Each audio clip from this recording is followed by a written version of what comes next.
নমস্কার বন্ধুরা, রান্নাবান্না তমালিকা চ্যানেল থেকে সবাইকে স্বাগত জানাই। আজ নিয়ে এসেছি ডিমের রেসিপি, ডিমের অমলেট কারি। কড়াইতে সর্ষের তেল দিয়েছি, তেল গরম হয়ে গেছে। 3টে ডিম ফেটিয়ে লবণ দিয়ে রেখেছি, দিয়ে দিলাম। লো টু মিডিয়াম ফ্লেমে ভেজে নিতে হবে। ডিম সরিয়ে দিলাম। এইভাবে 2টি অমলেট তৈরি করে নিয়েছি।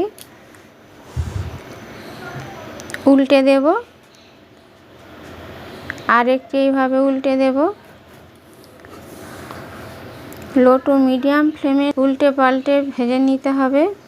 খুন্তি দিয়ে কাট করে নেব।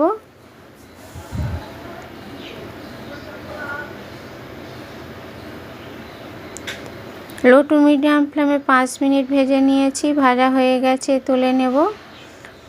কড়াইতে সর্ষের তেল দিয়েছি, তেল গরম হয়ে গেছে। 2টি কাঁচা লঙ্কা কেটে দিলাম। একটি পেঁয়াজ কুচি করে রেখেছি, দিয়ে দিলাম। লো টু মিডিয়াম ফ্লেমে নাড়াচাড়া করে নিতে হবে।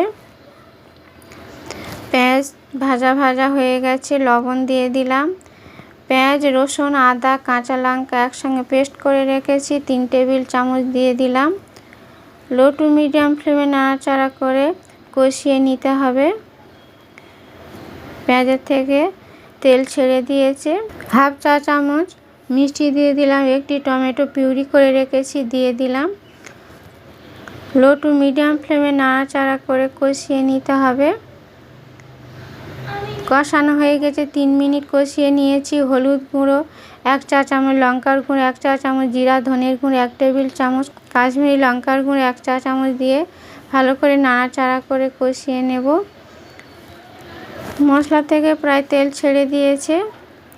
লো টু মিডিয়াম ফ্লেমে মশলা দিয়ে 3 মিনিট কষিয়ে নিয়েছি। 1.5 কাপ নর্মাল জল দিয়েছি। ঝোল ফুটে উঠেছে। ভেজে রাখা অমলেট দিয়ে দিলাম। অমলেট দিয়ে 3 মিনিট ফুটিয়ে নিয়েছি। 1 টেবিল চামচ ধনেপাতা দিয়ে 1 মিনিট ফুটিয়ে নিয়েছি। একটু নাড়াচাড়া করে নিলাম। তৈরি হয়ে গেছে, নামিয়ে নেব। ডিমের অমলেট কারি তৈরি হয়ে গেছে। গরম ভাতের সাথে পরিবেশন করতে হবে।